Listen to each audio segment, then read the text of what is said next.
What is going on, everybody? Welcome back to TTP Sports. That is another win for your Phils. Another win for your Phils in this series against the New York Mets, where they win the first 3 games, officially declaring that they won the series. 3 of 4.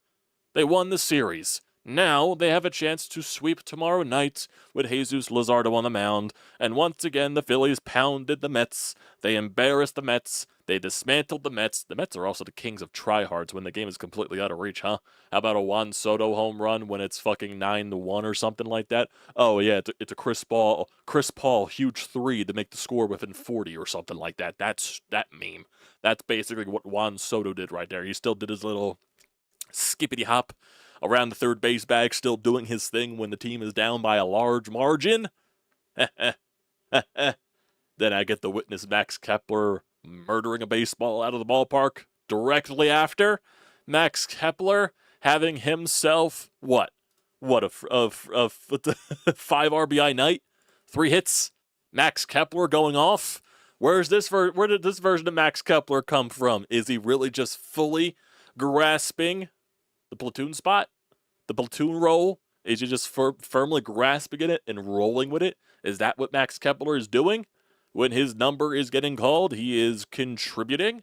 Brandon Marsh also had a very good. The entire lineup had a pretty good game. The entire lineup just hit. Granted, in the first few innings, they did have a chance to blow the game wide open with bases loaded. They had base runners in the first 2 innings.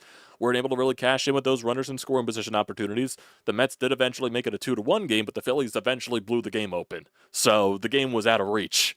And Christopher Sanchez, he did his job. He went 6 innings, only allowed 1 run, did a pretty good job there. And when you blow the game so wide open, you really don't have to use your high leverage guys. Basically, the only high leverage guy, if you want to give him that title, was a Ryan Kerkering.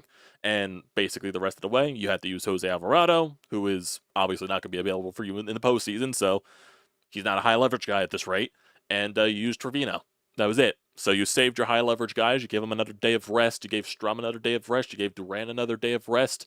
Robertson obviously wasn't going to be available because he pitched 2 days in a row. So good job. Good stuff. Good stuff. You did your job. You did your job. More than your job, especially with how shorthanded you are with the lineup. And everybody is stepping up. That's what I like to see. That's what we were asking for, especially when Trey Turner went down with the injury and then the random Alec Bohm injury that happened directly after it. You know, I was going to cut you some slack coming into this series. We're saying that, okay, if you win 2, if you split this series, that would be acceptable given the circumstances. But you go out there, you win the first 3 games. Aaron Nola pitches very well on Monday, Ranger Suarez pitches very well yesterday, and Christopher Sanchez pitches very well today. Your starting pitching has done the job this series of shutting down the Mets lineup, and your offense has done more than enough, more than basically what we were expecting at this point. So, good job, Bader, at the top of the lineup. I love me some leadoff Harrison Bader. I love me some leadoff Harrison Bader. That dude is a stud. That dude is sexy. Am I going to go that far? Yes, because why the fuck not? He has been awesome since he came to Philadelphia. Why did I say sexy? That was the first word that came out of my brain. That was basically it. Look, I'm riding a high right here. Let me go with it. Let me go with it. Harrison Bader, sexy man. You heard it here first. My God, what are we talking about here? I went from this whole I'm so high in the Phillies right now in this series that I'm calling Harrison Bader sexy. My God, what are we doing here? What are we doing here? But still, good win. It's another great win for the team. That's, like I said, very shorthanded coming into the series. You win 3 of 4. That's more than I expected at this point.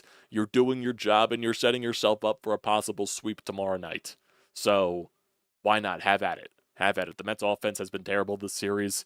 Granted, Soto had a very good game, but Christopher Sanchez still pitched well. Lindor has not been good this series. Pete Alonso, yeah, he's had a couple of hits here and there, but he hasn't been good from the slightest. And their bottom of the lineup has been absolutely dreadful. Their bottom portion of the lineup has been absolutely dreadful. They just can't do anything right now. It really is the fact there right now for the Mets. And their starting pitching can't go deep in the ball games, obviously, like we always knew and always said this year with the Mets pitching. Their starting pitching, that is, they can't go deep in the ball games, which is going to fully gas out their bullpen. And Ryan Helsley still sucks. It's amazing how far off he's fallen. It is crazy, but good win. Like I said, the Mets did have their chances in today's game. They went 3 for 9 with runners in scoring position, so they had their chances. You know, there was a Juan Soto ball, fan interference, and all that stuff. They eventually scored the run, but Christopher Sanchez found a way to get out of that. Your offense, your guys are stepping up. Your guys are stepping up. Your guys that are getting their numbers called are stepping up for you in the wake of all the injuries, which is so much more than these guys can ask for at this point. Harrison Bader has been amazing.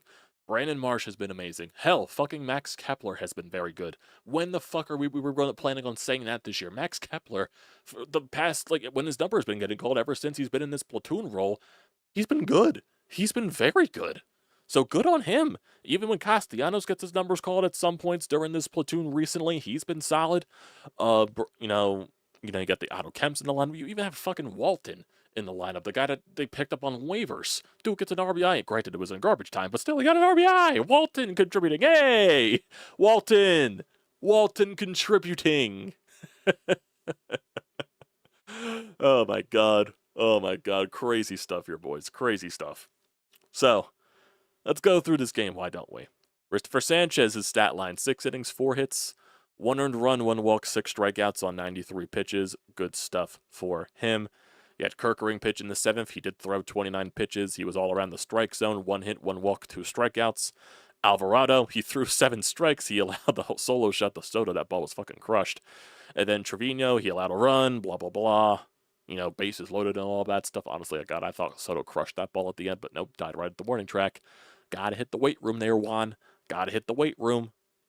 Final score 11-3. So let's go through this game and see where everything went.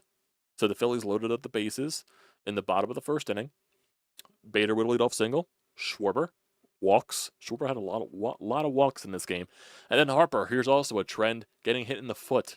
For some reason, the Mets pitchers had a major foot fetish against us. They loved hitting us in the foot. Harper got hit in the foot. JT then with a blue RBI single. Marsh did struck out. It was an ugly at bat for him in that first one, but he did really improve the rest of the game. Kepler gets hit in the foot, so that brings home a run with the bases loaded. It's 2-0. Then Kemp strikes out. Stott flies out, so meat on the bones, but it's a 2-0 lead. Sanchez responds with a 1-2-3 inning. You did have a chance at the bottom of the second inning. Bader with a double. He does not come around the score. Schwarber also walked as well. Harper basically almost missed a home run, too. Died right at the warning track, but nothing happens. Another 1-2-3 inning for Sanchez in the third. Marsh with a leadoff single in the third. Nothing happens there. The Mets get their run against Sanchez. Top of the fourth. Soto with the leadoff double that gets, was originally a triple, but then fan interference and all that stuff. Had to go to second base. Alonso with a single moved Soto over the third. Then Marte with a single that scored Soto, became a 2-1 game. Then Brandon Nimmo grounded into a double play. Good on Christopher Sanchez for getting out of it. Bottom of the fourth, Phillies didn't do anything after a 2-out Schwarber walk. Christopher Sanchez had a 1-2-3 inning in the fifth, and this is when the Phillies break the game open. Well, not this specific inning, but this is the beginning of the breaking of the game open. So work with me here. JT Realmuto reaches in on an infield single. Then Brandon Marsh doubles into the gap. Help from Juan Soto bobbling the ball a little bit allowed JT to score from first base to give the Phillies a 3-1 lead. Then the Mets go to Gregory Soto, and what happens? First pitch to Max Kepler, he singles up the middle and scores Marsh to give the Phillies a 4-1 lead. That would be the rest of that inning. He retired the next 3 batters. Sanchez, after a 2-out walk to Vientos, finished off of his night with a Alonso fielder's choice. Then you go to the bottom of the sixth. This is when they really break the game open. Bader, hit in the foot. Classic. Schwarber with a single. Bader first and second. Harper does ground into a fielder's choice. So you get 1 out there, but it's first and third. JT, hit in the foot, or hit in the knee, actually. Loads the bases up. Brandon Marsh, lefty. Bloop single to left field, scores a run, becomes 5-1 Phillies. And then Kepler, another hit off of Gregory Soto. Scores 2 runs, and becomes a 7-1 ball game. Stanek comes into the game for the Mets. Kemp hits a sacrifice fly, becomes 8-1. Kerkering, like I said, he allowed base runners, eventually got out of that situation. Bottom of the 7th inning, 2 outs. Bryce Harper hits a solo shot, becomes a 9-1 Phillies lead against Alvarado. Soto hits his solo shot, 9-2. And then bottom of the ninth inning, Kepler crushes a ball, solo shot, 10-2 Phillies. And then Walton gets the RBI on the ground out, becomes an 11-2 ball game. And then also, Trevino in the ninth obviously allowed the one run to score. So became 11-3. The ball game was basically over when the Phillies made it 9-1. So good game. Good game. Good game. Good game. Good game. So if we look at the lineup today, Harrison Bader in the leadoff spot, 2 for 5 with 2 runs scored. He has been fantastic in that spot. Kyle Schwarber, he went 1 for 2 with 3 walks in this game. So really didn't get much to hit in this game. And he did get a hit, actually, with 3 walks. Bryce Harper went 1 for 4 with a solo shot, 2 runs scored as well. JT Realmuto went 2 for 4 with an RBI. Brandon Marsh, fantastic game, 3 for 5 with 2 RBIs. Max Kepler, fantastic game, 3 for 4 with 5 RBIs and a solo shot. My God. Otto Kemp, he went 1 for 4 with a sac fly. Bryson Stott went 1 for 4 with a walk. And then Walton went 0 for 5 with his RBI ground out. So good on him. Good on him.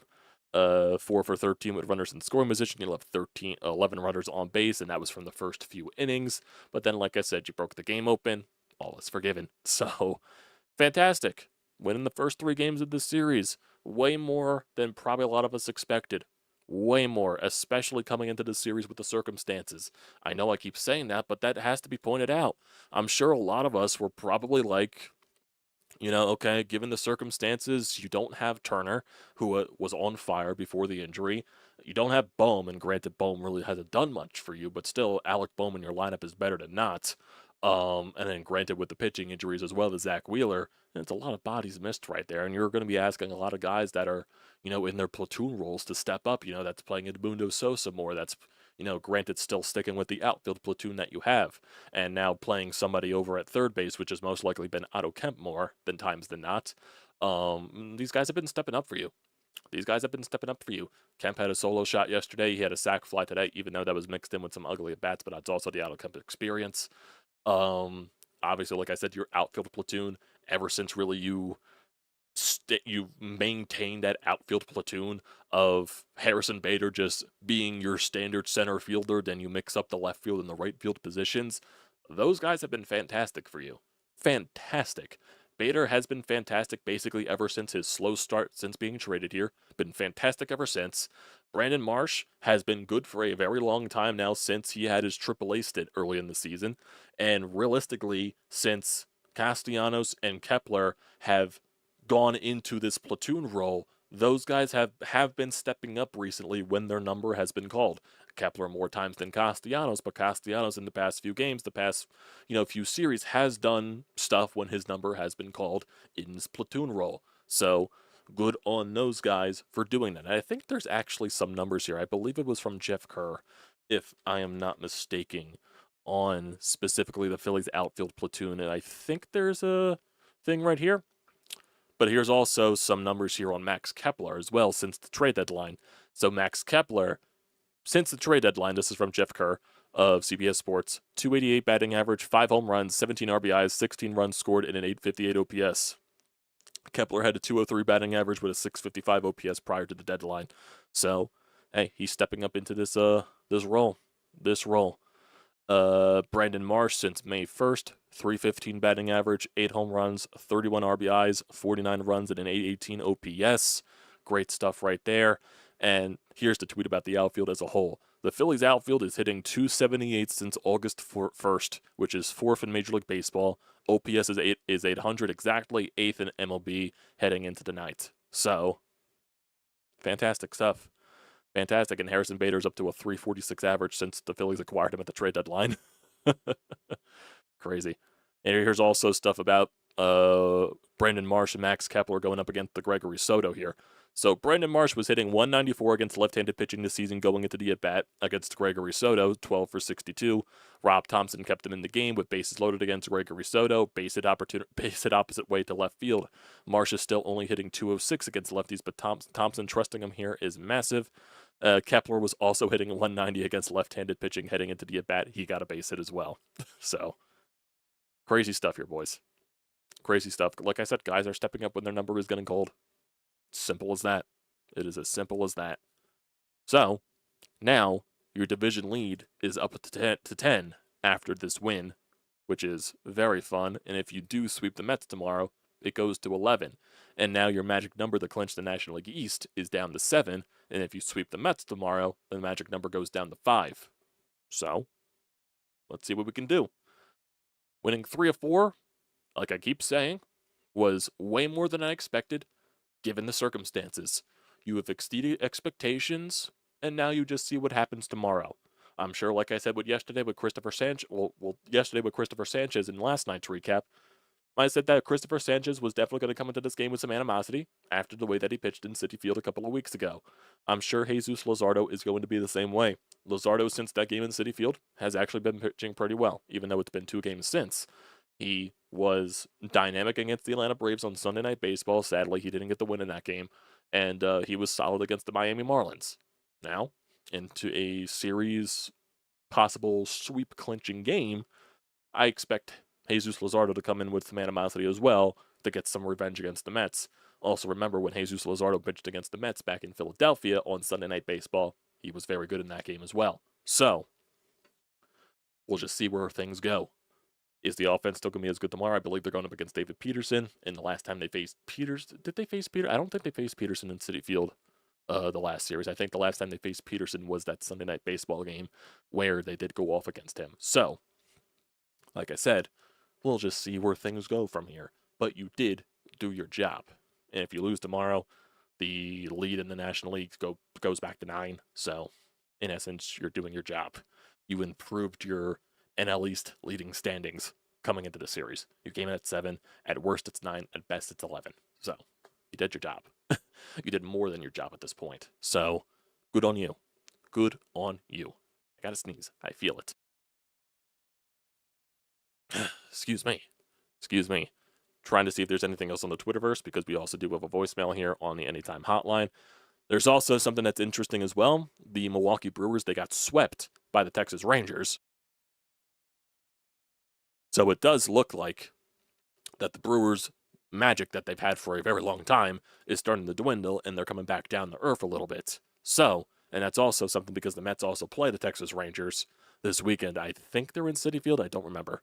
But if we look at the league standings just to see where the Phillies are against Milwaukee, so after today's game, you're now 2.5 games behind Milwaukee, I'm assuming, for that first place in the National League. It looks like it right now. Yes, it is. And then for the Los Angeles Dodgers, you're still 4.5 games ahead of them. And granted, they've been winning against the Colorado Rockies. So we'll just see what happens in today's game against Colorado. But most likely, Los Angeles will sweep that series, I would assume. Unless it's a 4-game series. I'm assuming it's a 4-game series, or is it a 3-game series? It is a 3-game series. They have a 3-game series this weekend, though, against San Francisco.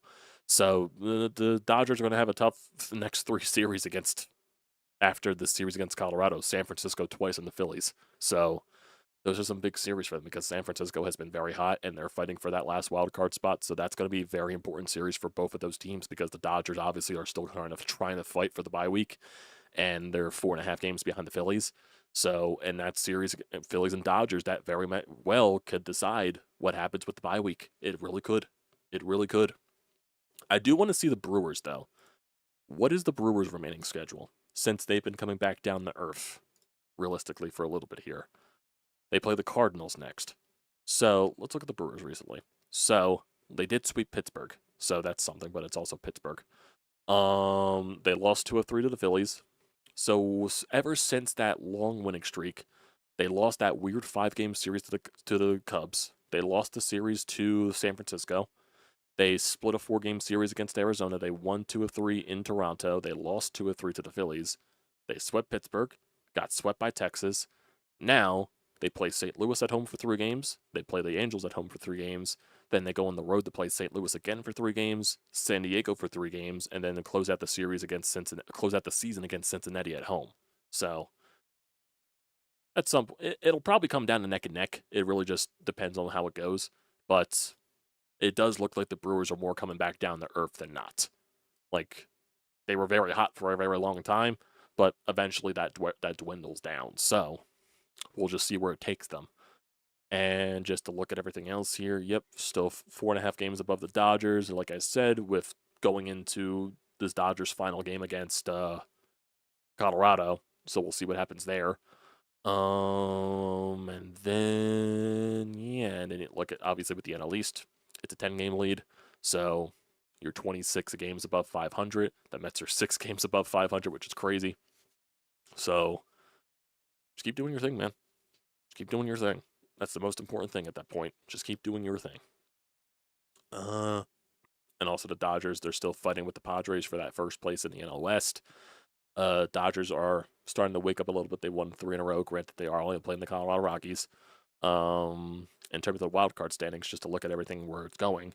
Now the Giants are only 2 games behind the Mets, so that is huge. That is definitely huge, and the Giants have won 2 in a row.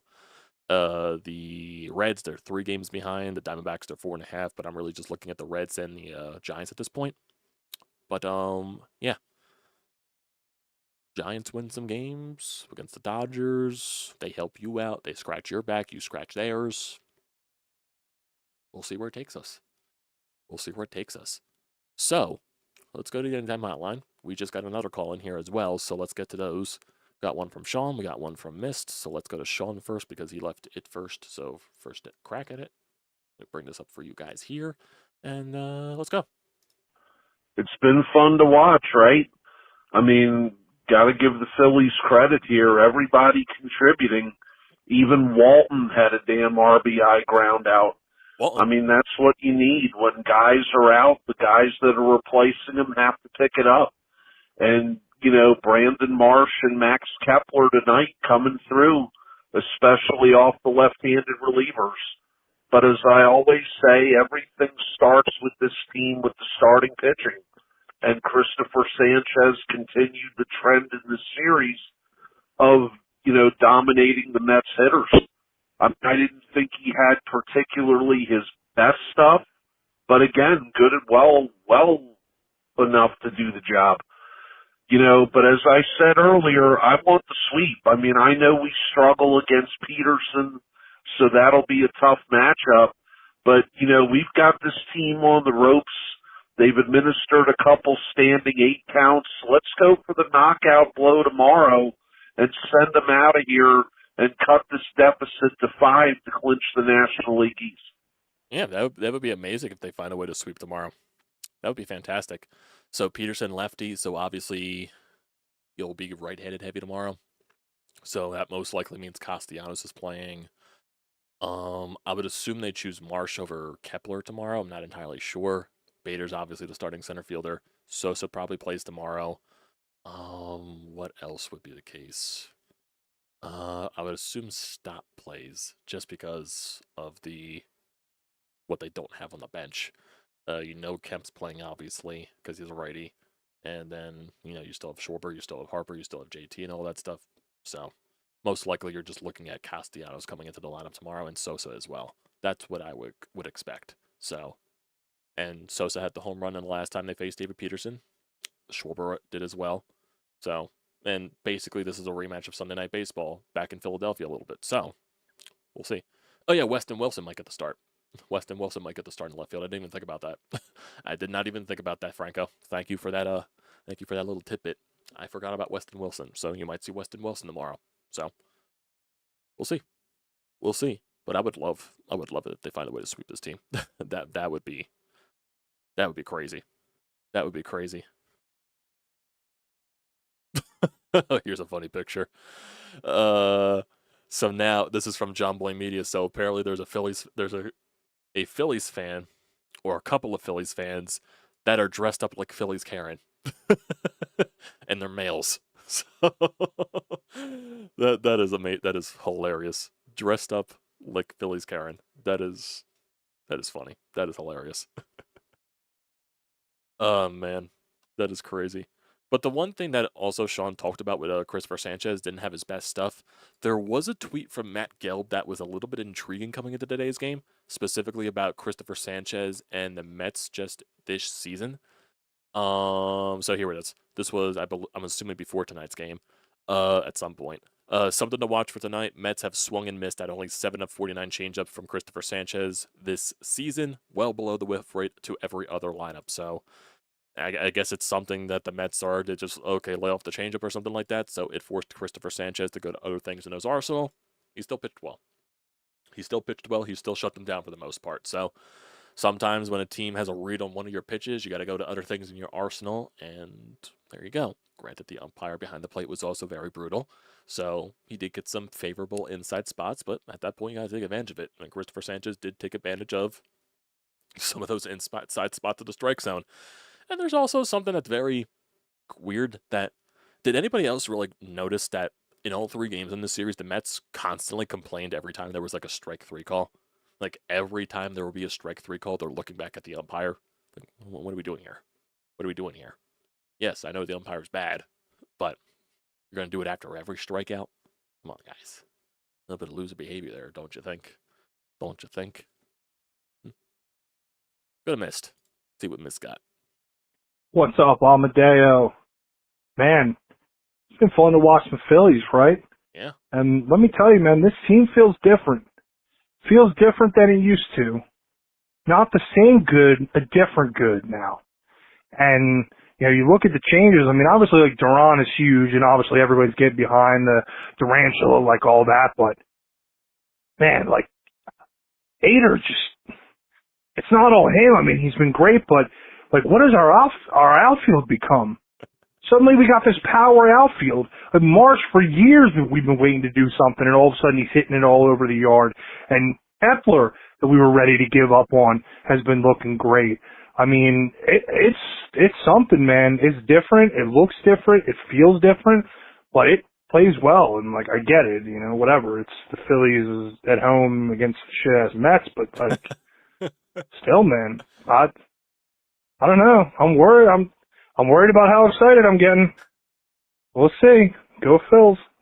That basically just summarizes, I'm ready for the heartbreak. Don't worry, Mist. We are all ready for the heartbreak. But hey, it's not even just against the shitty Mets. They did this against the Milwaukee Brewers, too. They won 2 out of 3 against the Milwaukee Brewers, the team with the best record in the National League. They've been doing this for a little bit here. But realistically, ever since they got swept by the Mets, they've been doing this. So something sparked in them ever since getting swept like that, and also probably with the Trey Turner that was recently though. Trey Turner was on fire for you, and then, you know, winning 3 of 4 against Atlanta. Granted, they're a shitty team as well. Who'd you play? You played Milwaukee directly after that. You played in Miami after that. Now you're playing the Mets. So, and it looks like right now, it does really just feel like overall that Bader has just completely just given him a different vibe. I think Bader's energy, the way that he just handles himself on a day-to-day basis, it just brings a different type of thing to the clubhouse. And granted, also, since the outfield as a whole has been playing a lot better, that brings a different, you know, different type of threat to the lineup. It really just does, because the outfield for like the past 2 years has not been good offensively wise. So now that you have an outfield that's actually producing, it feels different. It definitely feels different, and a lot of people are picking up the slack, which is very good. That's what you need. That's what you need. When somebody goes down or multiple people go down, you need people to step up in their place. Marsh has been doing that for a while. Kepler's now doing that in that platoon role. Even Nick to certain extents. Bader has been amazing since he's gotten here. Stott has been very good for a little bit since the trade deadline. And obviously, this is still without Schwarber and Harper at their full powers. This is even crazy. Harper had the home run tonight, and Schwarber got on base a lot, but those guys still aren't taking over games like we know they can. Everybody is contributing at once. That's the thing. Everybody is doing their little part. With guys that went down with injury, even the starting rotation is doing that. Aaron Nola did that on Monday. And as a Nola defender, I just came up to the point where maybe Nola is never going to figure it out this season with the way that he's pitching. Dude stepped up. In his bigger start of the season. Everybody is doing it. We had questions about Ranger Suarez in the second half and his durability and all that stuff. He's finding ways. He is finding ways, and he's looking a lot better. And Christopher Sanchez, obviously he's not a replacement for Zach Wheeler, but he's been fine in his role. He's been very good in his role. And Jesus Luzardo looks like he is figuring it out too. So that helps. That really helps. And I think I think Bueller is supposed to make his entrance in the rotation on Friday against Kansas City, so they are going to extend it to the 6-man rotation.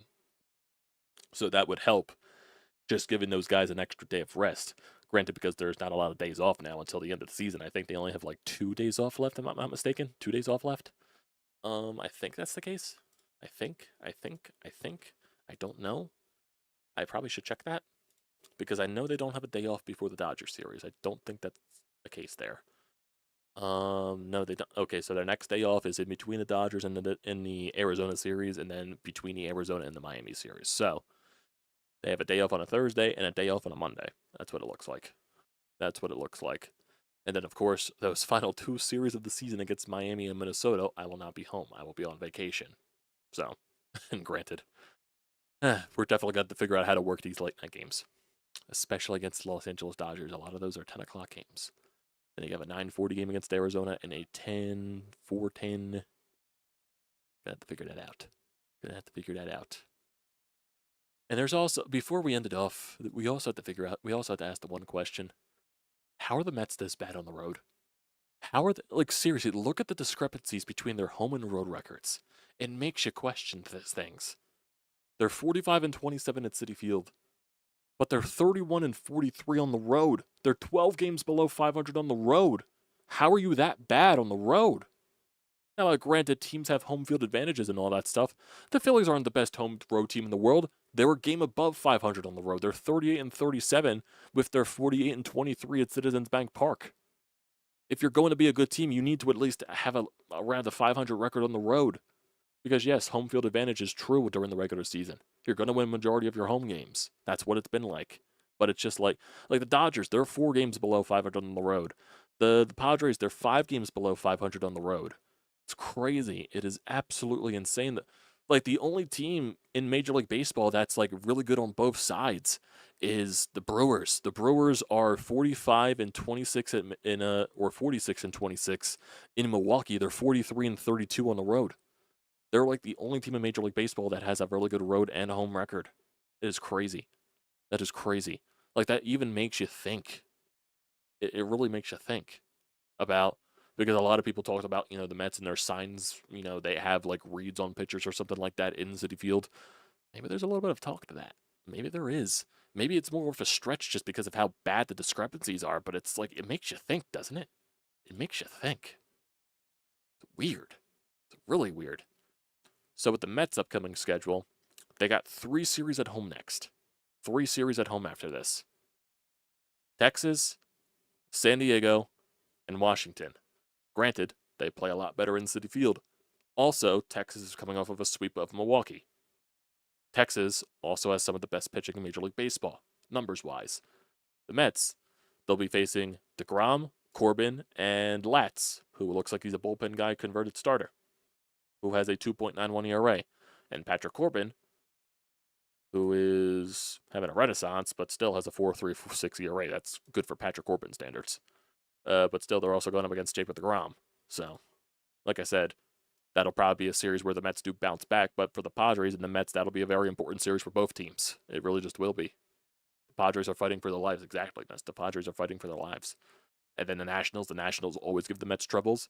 And then the Mets are on the road for the final 2-game series of the year in Chicago against the Cubs in Miami. And we all know how much Miami gives them issues. So, and the Cubs will also be, even though the Cubs won't be fighting for their playoff lives, they'll be fighting at least for the first wildcard spot. Because how many more games are they ahead in the first wildcard spot? Well, granted, they're ahead of the Mets by 7 games, and they're ahead of the Padres by 4.5 or 3.5. So, they won't be fighting for their playoff lives, but they would like to solidify that first wildcard spot. So, it's an important series down the rest of the way. It really just is. It really just is. So, hey, you're doing your job. That's the most important thing that matters at the end of the day. You're doing your damn job. I like it. I like it. I like this version of the Phillies. Very fun. Very fun. Belt to S. Austin, I've been on the phone the whole time, but I'm going to go back and watch when done. Fuck the match. Go Phils. Love your stream. Love you all too, Austin. The league doesn't let them travel with the coven of witches they have under the mound. Oh man, that's classic stuff.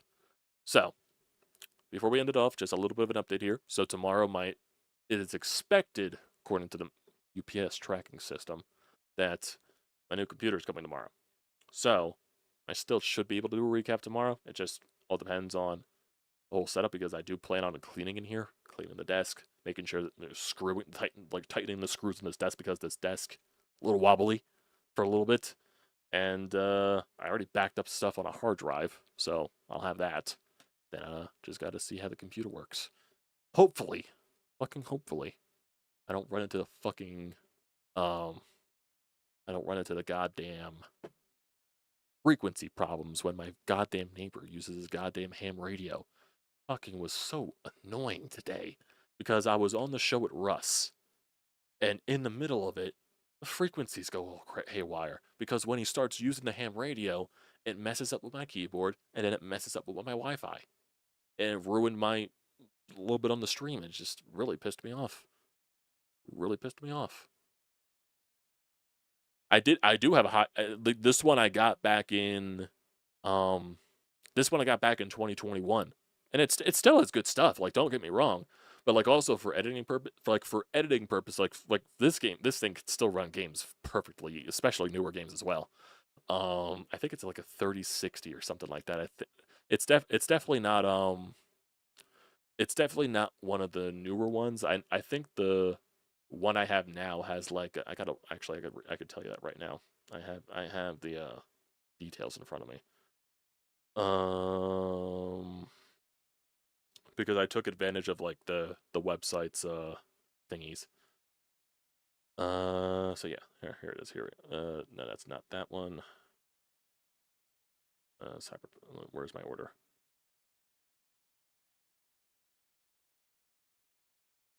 Here we go. Here we go. Here we go. Where are we at? Where is it at? Where is it at? Where is it at? Where is it? Oh yeah. Is it? Okay, it's like it's formatted weird on this email. Let me find it. Let me find a better one. Let me find a better one. Let me find a better one. That's not that one. Not that one. Where's my order? Where's my freaking order? Okay, it's probably under the starred ones. Unless it was the one I was just reading. Yeah, here it is. Here it is. Here it is. This should be it. So, the one that I have now. Okay, so it's an Intel Core. It's the Ultra 7 processor. It's got 5.5 gigahertz of whatever. But I'm not that tech savvy with that stuff. Mist, you would probably know. It's got the liquid cooling. It's got fans on it, obviously. That's something I made a mistake with this one, so it doesn't have as many fans. This newer one will. It's got. I have one like dual drives, 1 terabyte each. So I guess I'll have 2 terabytes of space in the computer. I think that's the case. 32 gigabytes of RAM. So 2 different 16 gigabyte things worth of that. So it's a dual thing. And where is the game card? Or where's the? It has built-in Wi-Fi, so I don't have to deal with the antennas to it, like attach on the outside of it. Where is the game card? Where's the graphics card? Where is the graphics card? I know it's like a 50 something. Where is it at? Where is it at? Where are you at? Where are you at? Where are you at? Motherboard, power supply, graphics. Where's my graphics card? That's the power supply. Where is the graphics card? Oh, here it is. GeForce RTX 5070. A 5070. That's what it is. It's a 5070. That's the graphics card. I guess that's one of the newer ones, I guess. I'm not entirely sure. But I'm assuming it's good. I'm assuming it's really good. So yeah. It like, obviously, this computer, that CPU is beefy. Yeah, it's beefy. I think so. Yeah, I have the dual drives of the terabyte storage, so I have a terabyte on each drive. I think this one has like a C drive of a terabyte and then a D drive of 2 terabytes. So this one had 3 terabytes of space. This one will have 2. What else?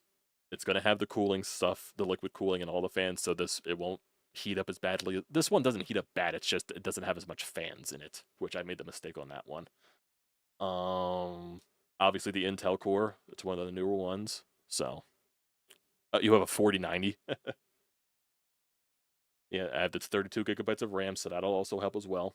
So I think I got a pretty good deal on it. I took advantage of some of they were having like a Labor Day sale or something like that. So got like, I guess $400 or $500 off on it, I guess you could say. So take it when it, okay. The original thing I was going to go to, what time it was going to arrive tomorrow. I kind of did a whole spiel there. Where is that? Package scheduled. Tomorrow by 7 p.m. So it really just depends on when UPS comes to the neighborhood. Usually UPS comes in, it really varies. It could come anytime between like 12 and 7. UPS is very weird. So we'll see.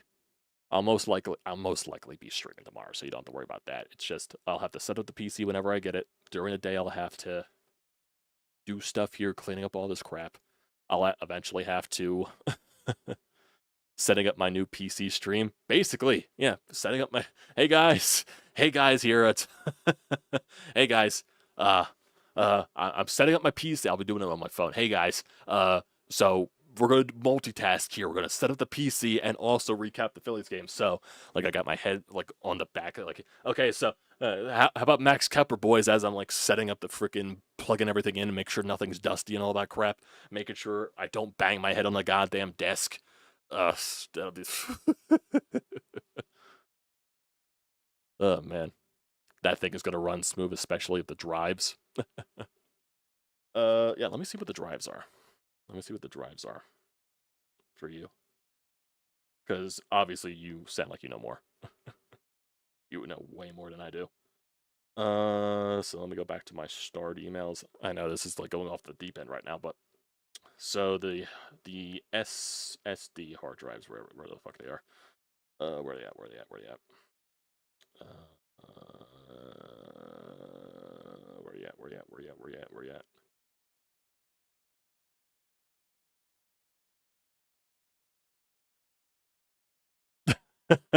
Best part about buying a pre-build is that you don't have to spend the 4 hours sobbing trying to figure out what you didn't connect.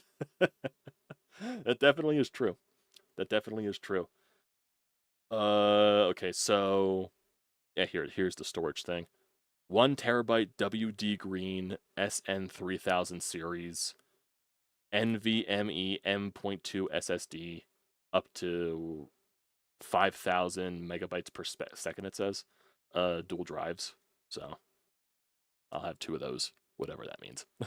Like I said, I'm not that tech savvy with that language. Missed you probably know. Missed you would probably know.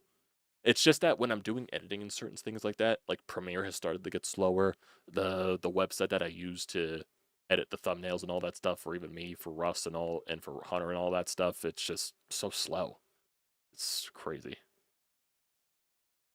And okay, so I got the good shit. Cool.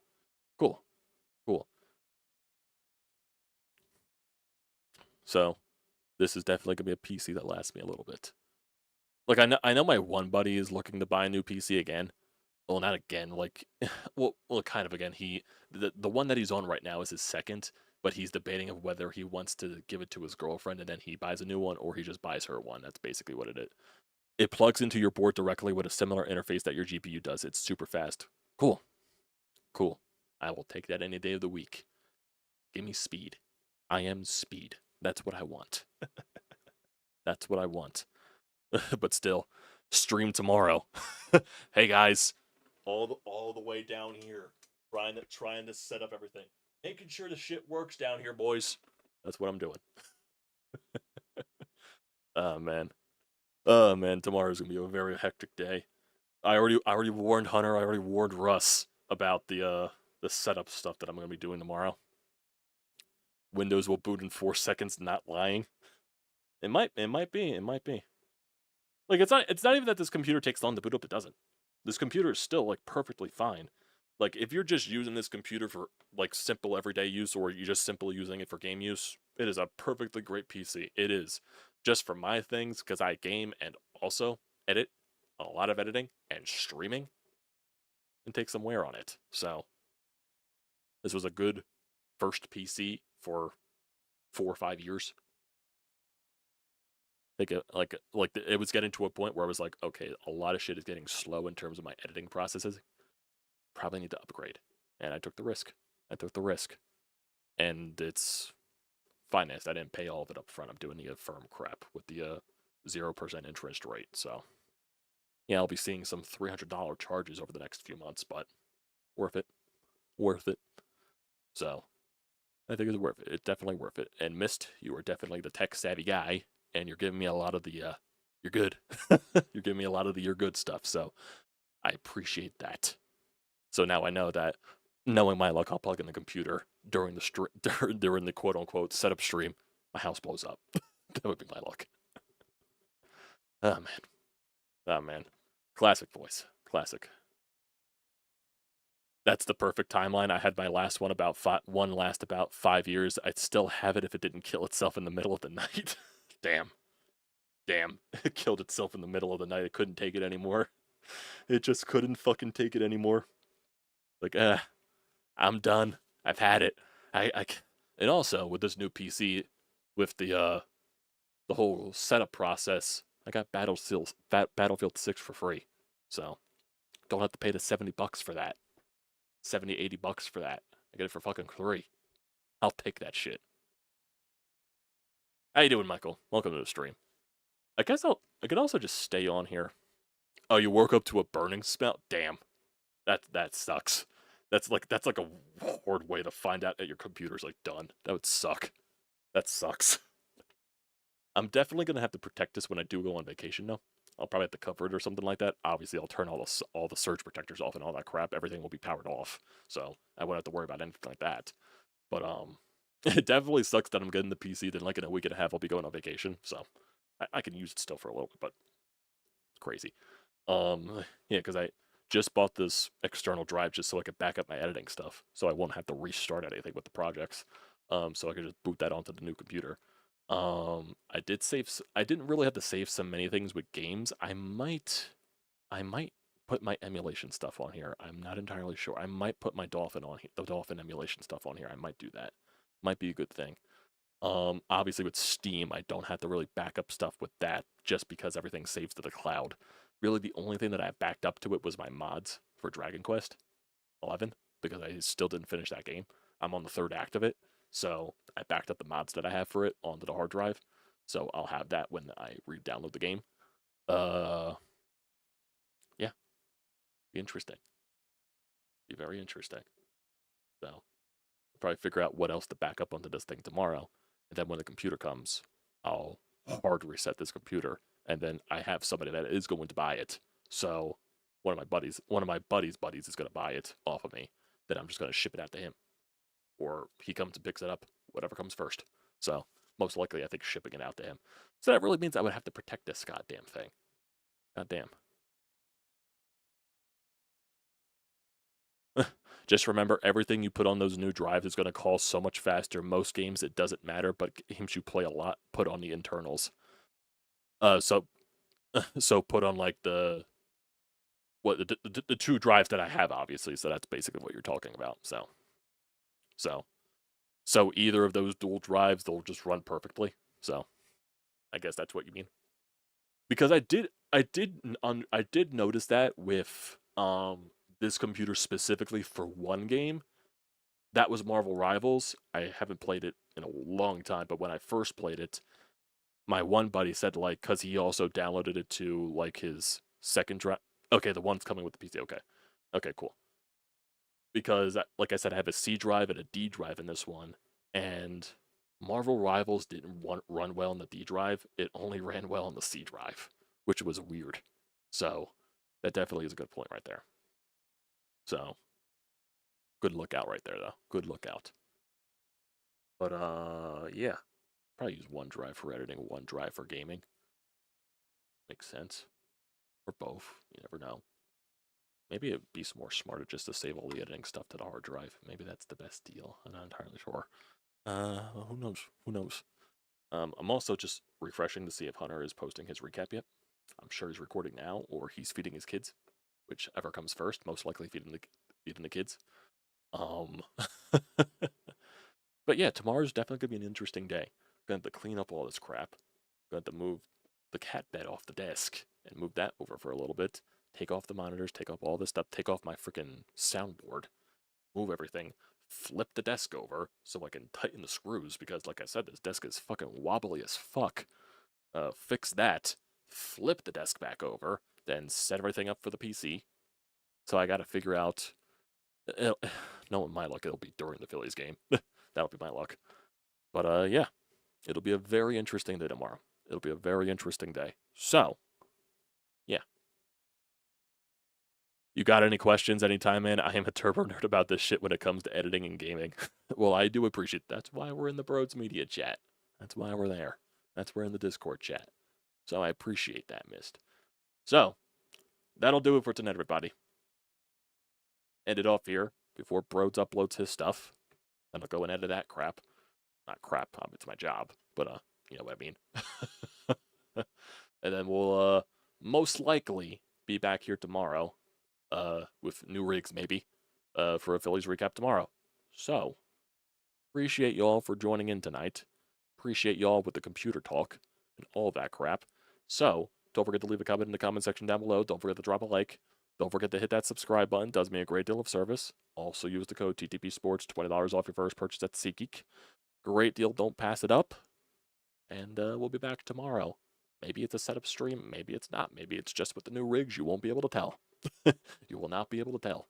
So, as everyone in the chat says, fuck the Mets.